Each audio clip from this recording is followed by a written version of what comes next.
21 دسمبر کے پروگرام کے فوراً بعد مجھے ای میلز آنا شروع ہوگی کہ جی 2812 آ رہی ہے، اور اندازہ کریں مولویوں کی کانپیں ٹانگ رہی تھی کہ کتنی خطرناک باتیں ہوں گی، یعنی کہ ان کی ٹانگیں کانپ رہی تھی کہ کتنی خطرناک باتیں ہوں گی.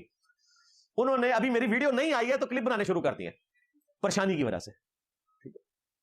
تو پھر میں نے سوچا نہیں، یہ 2812 کے اوپر اہل البیت کا مقدمہ ہی ہم نے لڑنا ہے انشاءاللہ. مرزے کی ویڈیو سے نہ ہمیں پہلے پریشانی تھی، نہ اب پریشانی ہے، نہ آئندہ پریشانی ہوگی، کیونکہ ہم نے مرزے کی جوتی مرزے کے سر پر مارنی ہوتی ہے. ہاں، مرزے کی حقیقت کھل کر سامنے آ گئی، کیونکہ ہم نے 8 سوال پیش کیے تھے اور ہم نے کہا تھا فی الحال یہ 8 سوال ہیں، اس کے علاوہ بھی ہمارے سوالات ہیں.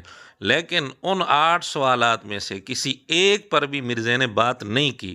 تو اب بتائیں پریشانی کس کو ہے؟ ہم تو اب بھی کہتے ہیں کہ مرزے کی حالیہ ویڈیو جو 2 گھنٹے سے زیادہ وقت پر مشتمل ہے وہ بھی کوئی دیکھ لے، مکمل دیکھ لے. پھر ہم نے جو پہلے کلپ بنایا تھا اس کی ویڈیو کے آنے سے پہلے 19 منٹ کا، اس میں 8 سوالات رکھے تھے، وہ کلپ بھی کوئی سن لے اور غیر جانبدار ہو کر فیصلہ کر لے.